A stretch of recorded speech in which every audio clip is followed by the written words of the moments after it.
Sometimes the person you call when everyone else abandons you is the person you were warned never to call.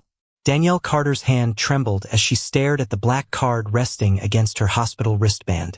12:07 a.m. rain streaked the tall windows of St. Catherine's Medical Center, turning Chicago's distant lights into blurred ribbons of gold and red. The emergency floor had finally gone quiet. Somewhere behind the double doors, a monitor beeped in a slow mechanical rhythm. A janitor pushed a mop bucket across the polished tile. The wheels squeaked every few seconds. Dani sat alone beneath fluorescent lights that made everything look colder than it was. Her coat was gone. Her purse was gone. And so was Raymond. 3 hours earlier, he had promised he would wait. "I'll be right downstairs." Those had been his words. Then the doctor discharged her. Dani called him once. No answer. Twice. Voicemail. The third call went directly to voicemail. By the fifth, she understood. He wasn't coming back. Her phone screen glowed weakly in her palm. 2% battery. Dani swallowed and opened her contacts again. Mom. No answer. Tasha. No answer. Raymond. Declined. Her thumb hovered over the screen while humiliation burned hotter than the pain beneath her ribs. She was 27 years old. She had survived eviction notices, double shifts, overdue bills, and winters when the heat in her apartment worked only when it felt generous. She knew how to survive. But tonight, survival felt strangely like sitting alone in a hospital hallway with nowhere to go. Then she remembered the card. Dani reached inside the small pocket of her jeans. Black, heavy, almost unnaturally simple. There was no company logo, only a name embossed in silver, Marcus Bennett, and beneath it one telephone number. Her breathing stopped for half a second. 6 months. She had carried that card for 6 months without using it. Marcus Bennett was not a man ordinary people called after midnight. In certain parts of Chicago, people lowered their voices before saying his name. Men twice Dani's size moved aside when he entered a room. Expensive cars waited outside buildings he supposedly didn't own. Powerful people smiled when he approached them, but their eyes never did. And 6 months earlier, after Dani had done him one small favor she never considered a favor at all, Marcus had placed this card in her hand. "One call," he had told her. She still remembered his eyes when he said it. "If you ever truly need it." Dani had almost laughed. Women like her did not collect favors from men like Marcus Bennett. Before we continue, where are you watching from? Drop your city in the comments below, and if you believe dignity matters most when someone has nothing left, hit like and subscribe. Now back to Dani. Her battery dropped to 1%. She stared at Raymond's name one final time, then deleted it from the screen. Her thumb moved to the number on the card. "No," she whispered. She locked the phone. 3 seconds passed. The rain struck harder against the glass. Dani closed her eyes. Then somewhere inside her, pride finally lost its argument with fear. She unlocked the phone, typed the number, pressed call. 1 ring. Dani nearly hung up.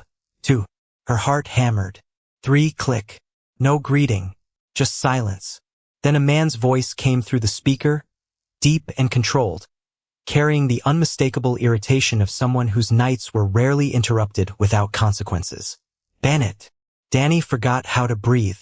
Across the city, Marcus Bennett sat at the head of a mahogany table surrounded by 6 men in dark suits.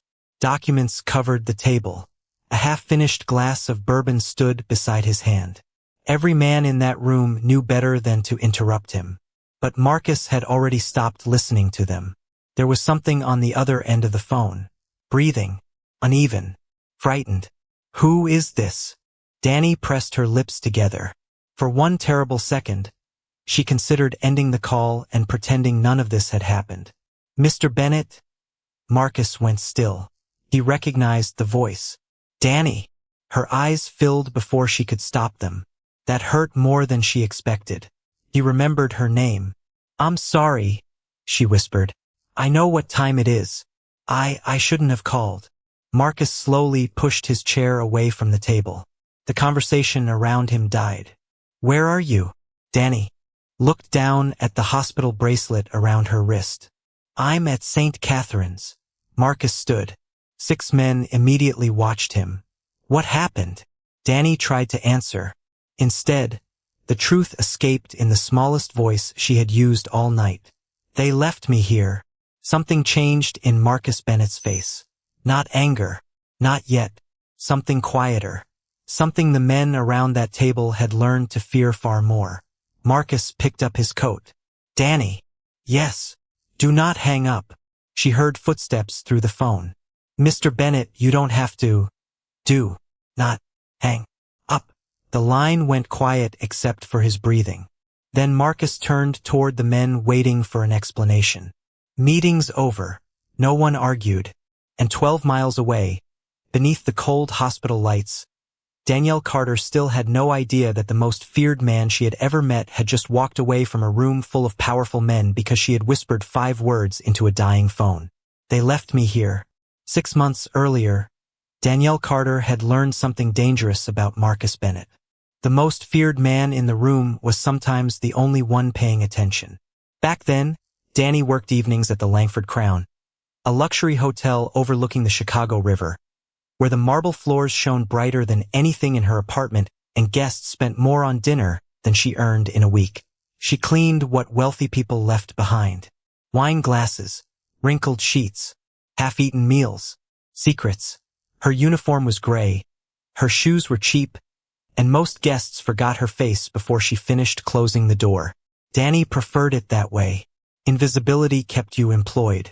It also kept you out of trouble. Then Marcus Bennett began using the 23rd floor. Nobody officially told the staff who he was. Nobody needed to. Black SUVs appeared beneath the awning whenever he arrived. Men in tailored suits checked hallways before he walked through them.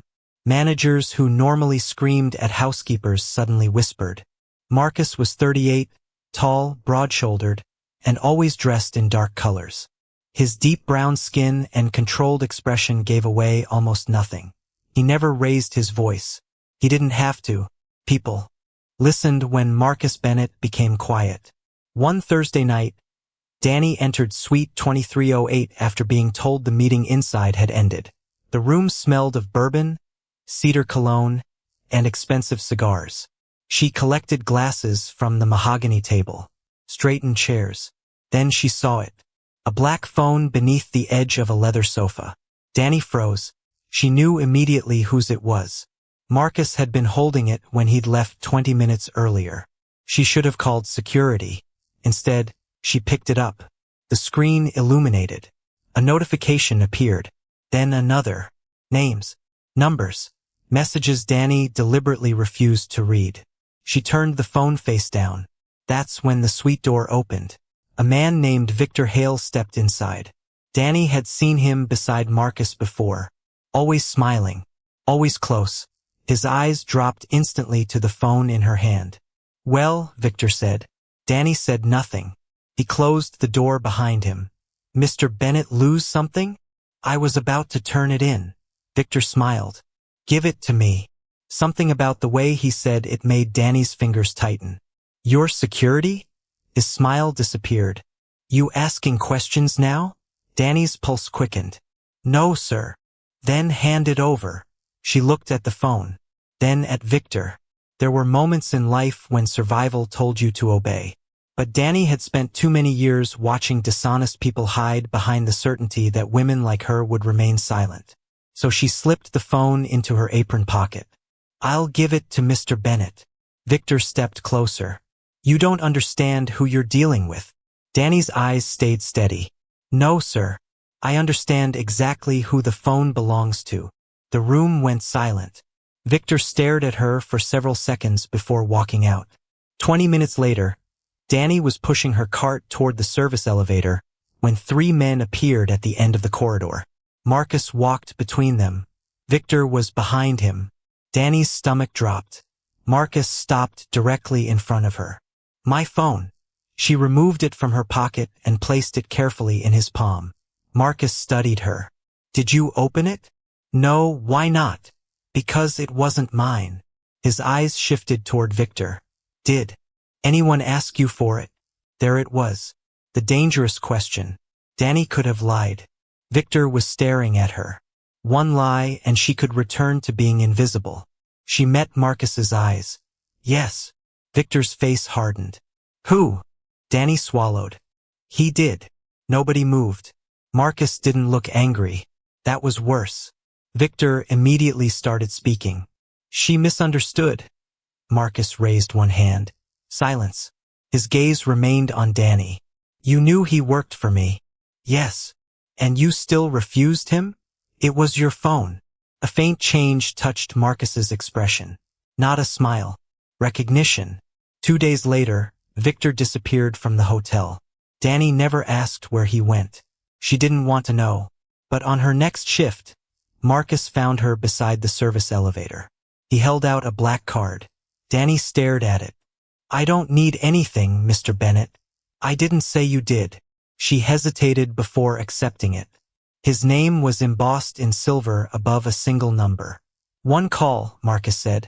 Dani looked up. If you ever truly need it. She almost handed it back. Instead, she placed it inside her wallet. For 6 months, she never called. Not when her rent increased. Not when her car died. Not when Raymond needed money. Because Dani Carter had never wanted to owe Marcus Bennett anything. But now, at 12:09 in the morning, sitting beneath the sterile lights of St. Catherine's Hospital with 1% battery and nowhere left to go, Dani finally understood what Marcus had meant. The card had never been payment for returning his phone. It had been payment for something much rarer in his world. The truth. And across Chicago, Marcus Bennett was already on his way to collect on the promise he had made her. At 12:31 a.m., Danielle Carter saw something through the hospital windows that made her wonder if calling Marcus Bennett had been a mistake. A black SUV stopped beneath the emergency entrance. Not an ambulance. Not a taxi. The rear door opened. Marcus stepped into the rain. For 24 minutes, Dani had remained on the phone with him. He hadn't filled the silence with empty reassurance. He hadn't told her everything would be fine. He had simply stayed there. Every few minutes, his voice came through. You still with me? Yes. Then silence again. At one point, Dani heard another man speaking from Marcus's side. Boss, Isaiah can handle this. Marcus answered with 4 words. I said I'm going. Now Dani watched him cross beneath the hospital awning. Her stomach tightened. She had expected a driver. Maybe one of his security men. She had never expected Marcus Bennett himself. The automatic doors opened. Marcus entered wearing a charcoal overcoat over a black dress shirt, rain shining across his broad shoulders. His deep brown skin looked almost bronze beneath the sterile fluorescent lights. 2 men followed several steps behind him. The hospital suddenly seemed too ordinary for his presence. Plastic chairs, vending machines, faded walls, a tired nurse behind a computer. Marcus moved through all of it with the controlled stillness of a man accustomed to entering rooms where everyone already knew his name. Dani stood too quickly. Pain tore through her side. She gasped. Marcus saw it. His expression changed instantly. Sit down. I'm okay. That wasn't a question. The old authority was there. Cold. Controlled. But something beneath it was different. Dani lowered herself carefully into the chair. Marcus stopped in front of her. For several seconds, he said nothing. His eyes moved over the hospital bracelet, the thin sweater, her empty hands. No purse, no coat, no one beside her. Then his gaze settled on her face. Who left you here? Dani looked away. Mr. Bennett? Who? Behind him, Isaiah Reed remained perfectly still. Dani recognized him from the Langford crown. 6 feet of muscle wrapped in a dark suit, the kind of man who could make a threat without opening his mouth. That was when Dani understood what answering Marcus's question could mean. Raymond had abandoned her, but she didn't want him buried because of it. I'm not giving you his name. Isaiah's eyebrows lifted slightly. People didn't usually tell Marcus Bennett no. Marcus stared at her. Then, unexpectedly, he pulled out the plastic chair beside hers and sat down. Dani blinked. He could have remained standing over her, could have demanded answers. Instead, one of Chicago's most feared, Men sat beneath a flickering hospital light beside a woman wearing a paper discharge bracelet. The image was almost absurd. Marcus leaned forward, resting his forearms on his knees. "All right." Dani frowned. "All right? You don't want to tell me? No, then don't." The anger she'd prepared herself to resist suddenly had nowhere to go. Marcus looked toward the dark windows. "Are you discharged?" "Yes." "Do you have medication?" "A prescription." "Your belongings?" Dani hesitated. Marcus noticed. "Dani." "He took my purse." The air changed. Isaiah shifted behind them. Marcus didn't. "Your wallet." "In it." "Keys." She nodded. "Money." "Yes." "Phone charger." Another nod. Marcus's jaw tightened, but his voice remained quiet. "You've been sitting here without any of that?" "I had my phone." "Your phone is dead." As if waiting for the accusation, the screen in Dani's hand went black. She stared at it. Marcus did too. Silence. Then Dani gave a small, exhausted laugh. "I guess now it's dead." Something almost human moved across Marcus's face. Almost. A nurse approached cautiously. "Ms. Carter." Dani looked up. "You're cleared to leave. We just need your signature." Marcus stood immediately. The nurse glanced at him, then at the two men behind him. "Are you family?" Dani opened her mouth. Marcus answered first. "No one word. No performance. No false claim." The nurse looked uncertain. Marcus turned toward Dani. And then he asked the one question she hadn't expected from a man who could command almost anything he wanted. "What do you need?" Dani stared at him. "Not who hurt you. Not who should I punish. Not how much money. What do you need?" Her eyes suddenly burned. She lowered them before he could see. "I just want to go home." Marcus studied her for a long moment. Then he nodded. "Then that's where we're going. No threats. No questions. No price." And as Marcus Bennett walked beside her toward the hospital doors, matching his pace to hers because she was still hurting, Dani began to understand something that frightened her more than his reputation ever had. The dangerous part wasn't that Marcus Bennett had come when she called. It was that he had come without asking what he would get in return. The first thing Marcus Bennett tried to give Danielle Carter was exactly what she refused to take.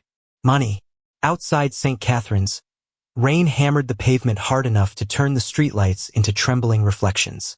Isaiah opened the rear door of the black SUV, but Dani stopped before getting inside. Marcus noticed immediately. "What?" "My prescription." He looked toward the hospital. "The pharmacy is closed. There's a 24-hour one on Madison." Marcus nodded once. "Isaiah." "I can pay for it myself," Dani said. Marcus turned back. Her voice had changed. The exhaustion remained, but beneath it was something harder. Pride. "I didn't say you couldn't. You were about to." Marcus studied her. Dani climbed into the SUV before he could answer. Inside, everything smelled of leather and cedar. Soft amber lights ran along the doors. Dani sank carefully into the seat, suddenly conscious of her faded sweater and hospital bracelet against an interior that probably cost more than everything she owned. Marcus sat opposite her. Isaiah took the front passenger seat. "Madison first," Marcus said. The SUV pulled away. For several minutes, only rain spoke. Then Marcus took out his phone. "What are you doing?" "Handling the hospital bill." Dani straightened. "No." Marcus looked up. "No. I have insurance." "You also have a deductible." "I'll handle it." "You've just been abandoned without your wallet, keys, or coat." "That doesn't make my bills yours." Marcus became very still. Men had begged him for money. Politicians had accepted it. Businessmen had betrayed each other for it. He couldn't remember the last time someone in genuine need had looked him in the eye and refused it. "Dani," he said carefully, "I can make tonight easier." "I know." "Then let me." "No." Isaiah glanced toward the rearview mirror. Dani saw it. She also saw Marcus's jaw tighten, but she was too tired to be intimidated. "I didn't call you for money." The words landed between them. The SUV seemed suddenly smaller. Marcus lowered his phone. Then why did you call me? Dani opened her mouth. Nothing came, because that was the question she had been avoiding. Since 1207. Why him? Why the man people feared? Why not a co-worker? A neighbor? Someone from church? She looked through the rain-covered window. I needed a ride. Marcus waited. That's all. Her fingers tightened around the edge of her hospital paperwork. I needed someone to answer. Silence. Marcus's expression shifted almost imperceptibly. Dani swallowed. I called people who were supposed to care first. That sentence hurt coming out. My mother works nights. Tasha's phone was off. Raymond. She stopped. Marcus didn't push. Dani stared at her reflection in the glass. I kept thinking somebody would answer eventually. Her voice became smaller. Nobody did. Marcus looked at the woman sitting across from him. Not helpless, not weak, just tired of discovering that independence sometimes became another word for being alone. And then you called me, he said. Dani nodded. You were the last number. There were insults Marcus Bennett would have answered with violence. That wasn't one of them. For some reason, being her last choice cut deeper than being her first ever could have. The SUV stopped outside the pharmacy. Isaiah reached for his door. I'll get it. Dani immediately held out the prescription. And this. She pulled several folded bills from the small pocket inside her jeans. Isaiah looked at Marcus. Marcus looked at Dani. No, her eyes hardened. Mr. Bennett. Keep it. I said I can pay. And I heard you. Then why aren't you listening? Isaiah suddenly found the windshield extremely interesting. Marcus leaned back. A strange silence followed. Then, for the first time that night, the corner of his mouth moved. Barely. All right. Dani blinked. Marcus nodded toward the money. Your prescription. Your money. She handed it to Isaiah. Thank you. When Isaiah disappeared into the pharmacy, Marcus looked at her again. You really called me just for a ride? Dani gave him an exhausted look. Don't sound offended. A quiet breath escaped him that might almost have been laughter. Then his expression became serious. You could have asked me for anything tonight. I know. And you chose a ride home. Yes. Why? Dani met his eyes. Because help shouldn't have to cost me my dignity. Marcus froze. There it was. A sentence no one at his mahogany tables had ever dared teach him. Outside, rain rolled down the windows. Inside, the most powerful man Dani had ever known said nothing. Because for once Marcus Bennett had offered someone the easiest thing he possessed. Money. And Danielle Carter had quietly demanded something far more difficult. Respect. Marcus Bennett had spent most of his life learning how to read what people tried to hide. A shaking hand. A delayed answer. Eyes that moved toward the door before a lie. But what Danielle Carter had tried hardest to hide that night wasn't fear. It was how many people had failed her before she finally called him.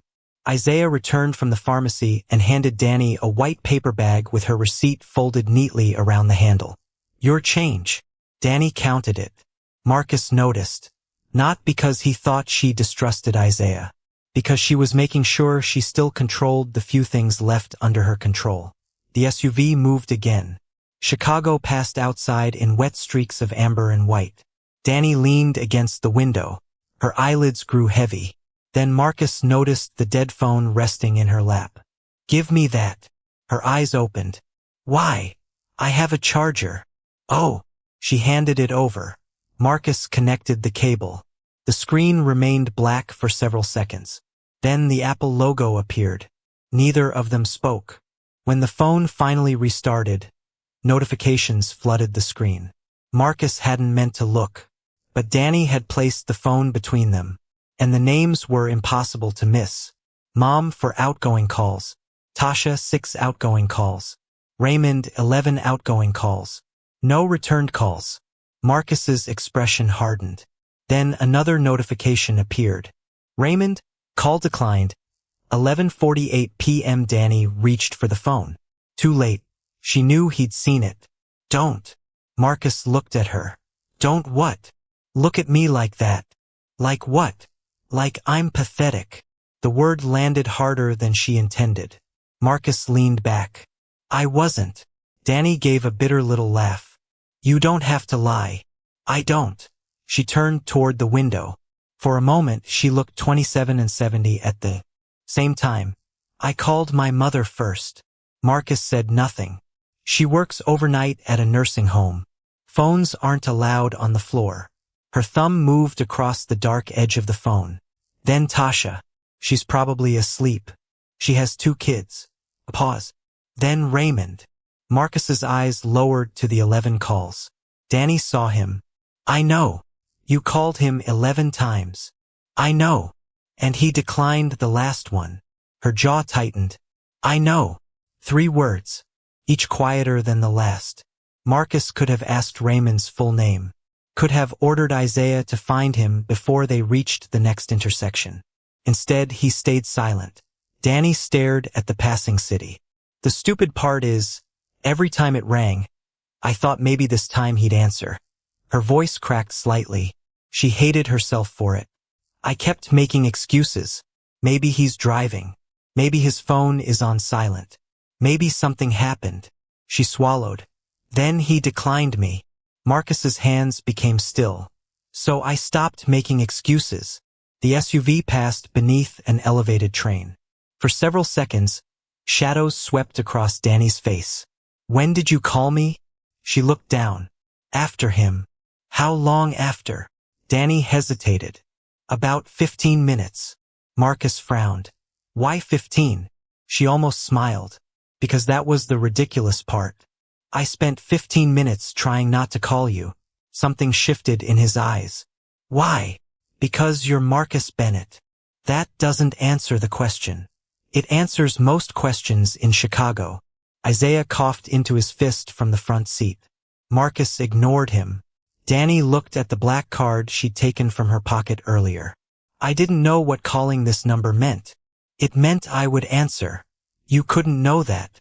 Yes. The certainty in his voice made her look up. Marcus held her gaze. I gave you the number. Silence. Dani's expression softened, but only slightly. I had a whole phone full of people I knew better than you. Marcus glanced toward the screen. Mom, Tasha, Raymond, then his own number.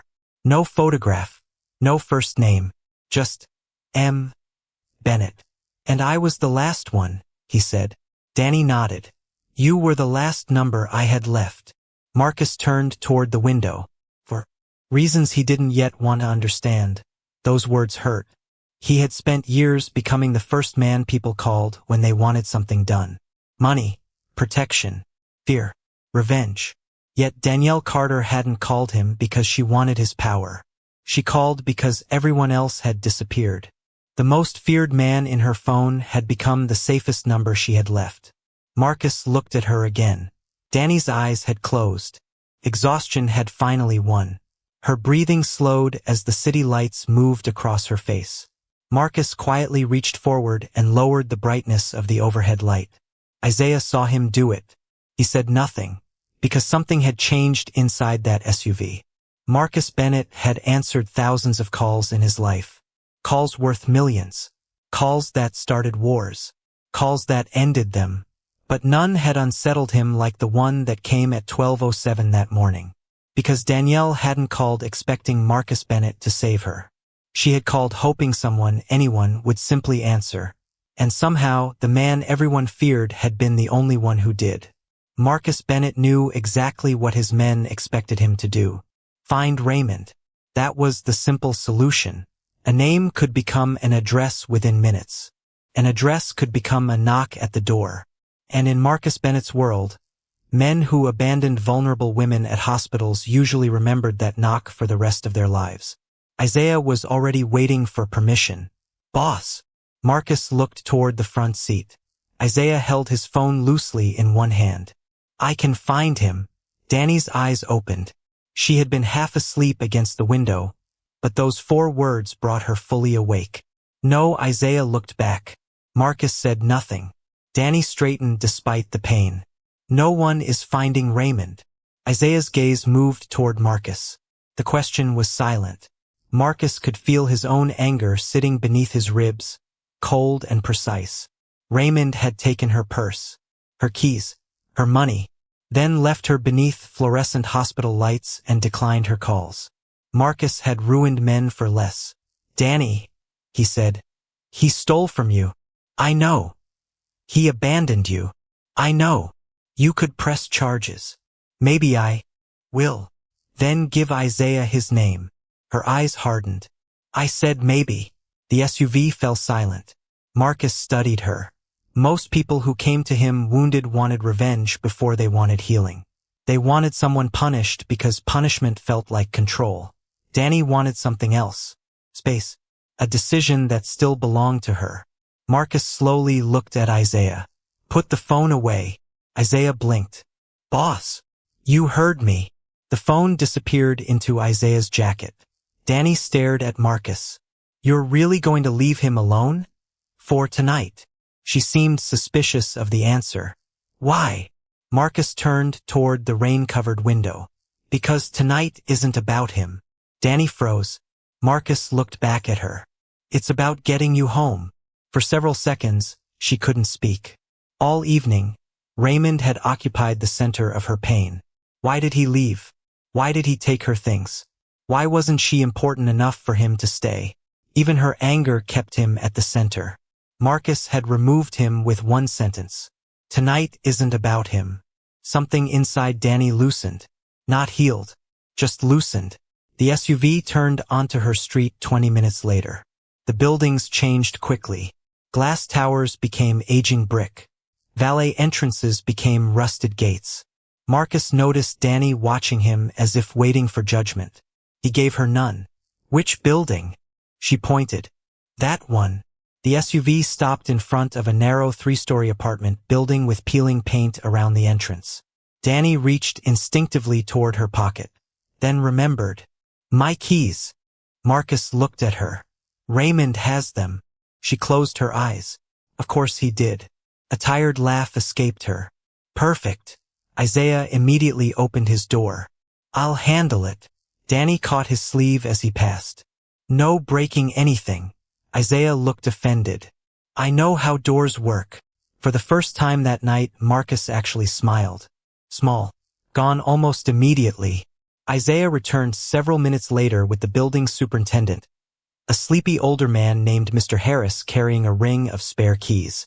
The moment Mr. Harris saw Dani's hospital bracelet, his irritation disappeared.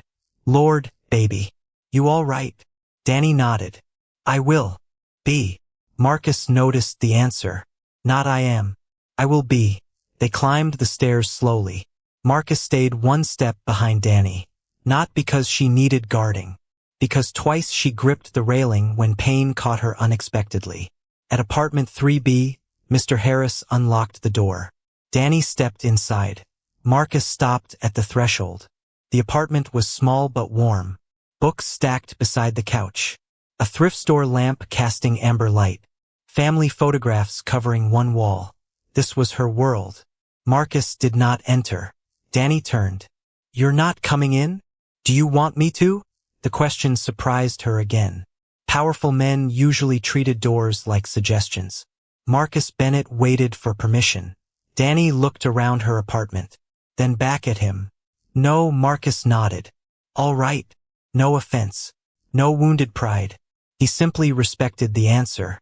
Dani tightened her hand around the pharmacy bag. "Thank you."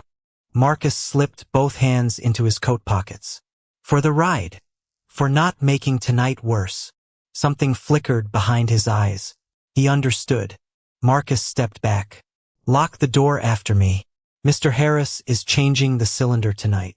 "You arranged that?" I asked. Dani almost smiled. "That's dangerously close to helping. I'll try to control myself." She laughed. A real laugh this time. Quiet. Exhausted. Human. Then Marcus turned toward the stairs. Dani watched him go.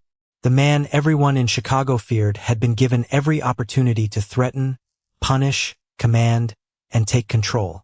Instead, he had done something far more difficult for a man accustomed to power. Nothing she hadn't asked him to do. And standing safely inside her apartment, Danielle Carter finally understood the difference between being rescued and being respected. Marcus Bennett made it halfway down the stairs before Danielle Carter called his name.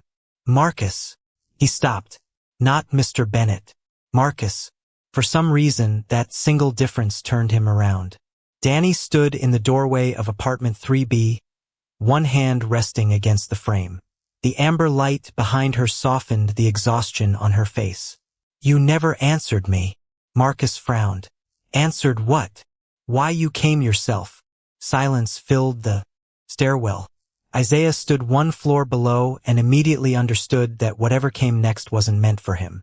I'll wait outside, he said. Marcus didn't respond. Isaiah disappeared. Dani folded her arms carefully. You could have sent him. Yes. You could have sent a driver. Yes. But you left a meeting in the middle of the night. Marcus's face closed. Dani recognized it immediately. She had seen wealthy hotel guests make the same expression whenever conversation moved toward something money couldn't protect. You don't have to tell me, she said. Marcus looked toward the stairs. For several seconds, Dani thought he would leave. Instead, he walked back up. He didn't enter her apartment. He sat on the top stair. Dani slowly sat on the threshold. Two people separated by 6 feet of worn carpet and worlds of difference. Marcus loosened his coat. When I was 19, he said. My mother got sick. Dani stayed silent. Cancer. The word came without decoration. She hid it for almost a year. Why? Because treatment cost money we didn't have. Marcus stared at his hands. Before the tailored suits, before men stepped aside when he entered rooms, those hands had belonged to a frightened 19-year-old black kid from Chicago's South Side who believed strength meant never admitting fear. One night she collapsed. His voice became quieter. I took her to Mercy. Dani watched him. What happened? Marcus looked toward the dark window at the end of the stairwell. I started calling people. Something cold moved through Dani. He didn't need to explain why. She already understood. Family? Everybody. His jaw tightened. Uncles, cousins, friends, people my mother had fed when they were broke. People she'd let sleep on our couch. Marcus gave a humorless smile. I called 17 numbers. Dani's breath caught. How many came? Marcus looked at her. None. The stairwell went silent. Somewhere downstairs, an old radiator knocked inside the wall. What time was it? Dani whispered. Marcus didn't answer immediately. He didn't have to. Her eyes widened. Midnight. 12:14. Dani stopped breathing. Marcus remembered every detail. The green plastic chairs. The vending machine humming beside him. Rain against the emergency room windows. His mother's coat folded across his lap because she'd been too weak to wear it. At 12:47, a doctor came through the doors. His voice hardened. She was gone. Dani lowered her eyes. Marcus? No, he shook his head. I don't need sympathy. I wasn't going to give you sympathy. That made him look at her. Dani's eyes were wet. I was going to say I'm sorry you were alone. Marcus froze. Not sorry she died. Sorry you were alone. No one had ever separated those two wounds before. He looked away. When you called tonight, I was in a meeting. I know. I almost ignored it. Dani gave him a tired smile. That would have been awkward. The corner of his mouth moved, then disappeared. But I saw the number. And remembered me? I remembered the card. Marcus leaned forward. Then I heard your voice. His expression changed. And suddenly I wasn't 38 anymore. Dani understood. He was 19. Green chairs. Rain. A dying mother. 17 unanswered calls. They left me here, Dani whispered, remembering her own words. Marcus nodded. That was when I knew I was coming. Dani wiped beneath one eye. So this wasn't about me? Marcus looked at her for a long moment. It became about you the second I answered. Silence. Warm this time. Dani glanced toward the clock inside her apartment. 1:46 a.m. 2 hours earlier, Marcus Bennett had been nothing more than the most dangerous number in her phone. Now she knew the truth. Midnight had once taught Marcus that power meant nothing when nobody came. And when Dani called decades later, he had been given something money, fear, and influence had never been able to buy.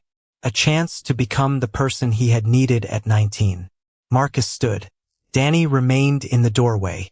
"Get some sleep." She nodded. He descended 2 steps.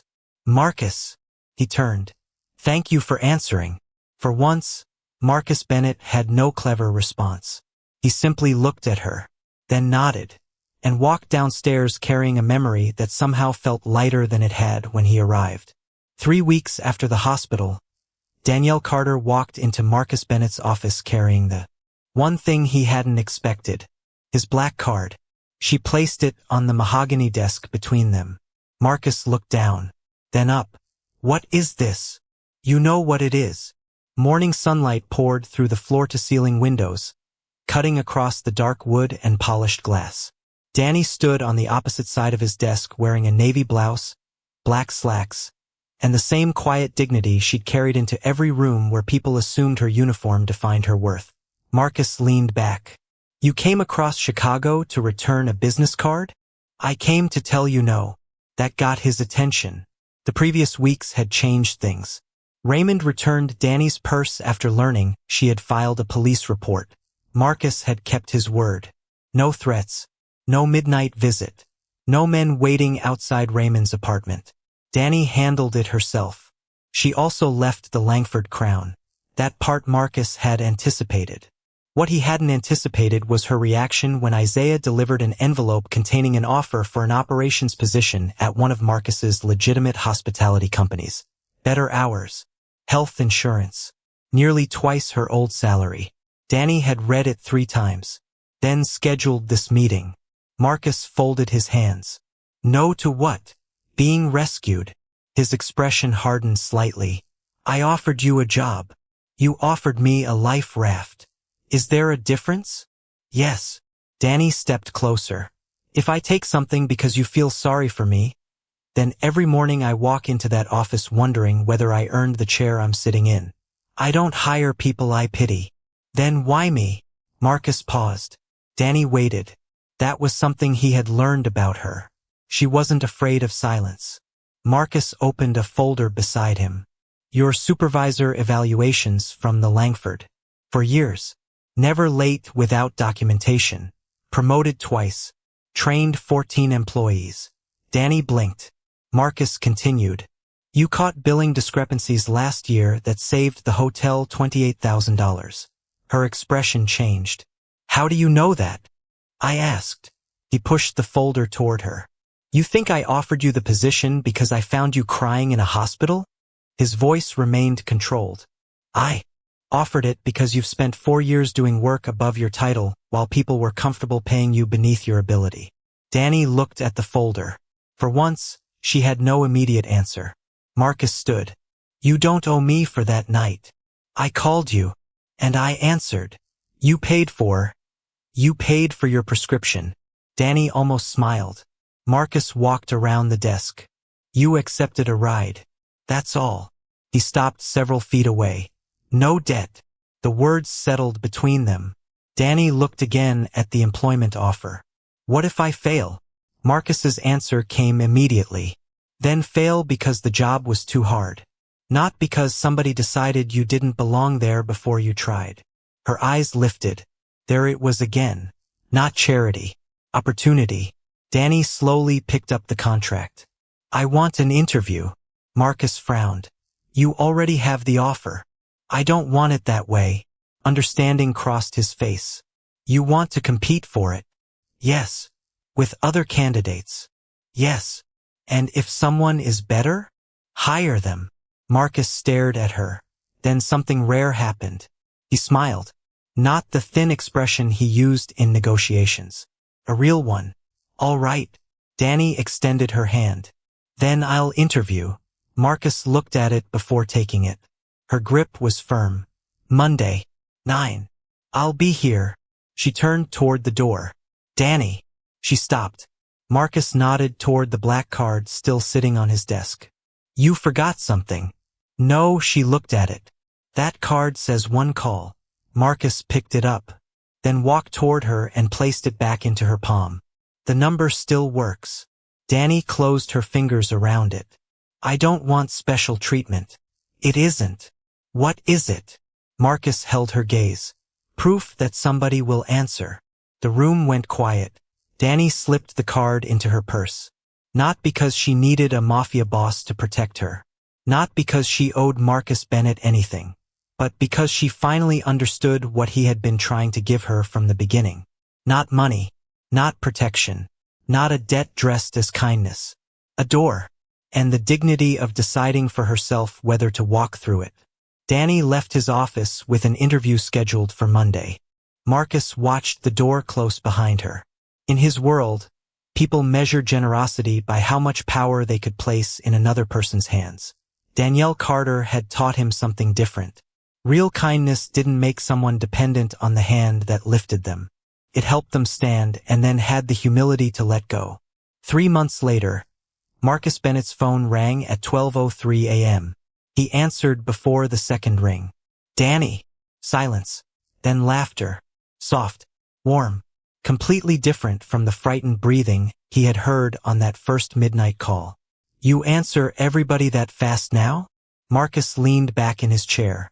Outside his office windows, Chicago glittered beneath a clear autumn sky. The mahogany table was covered with contracts, untouched bourbon, and the remains of another meeting that had lasted too long. Across from him, Isaiah raised an eyebrow.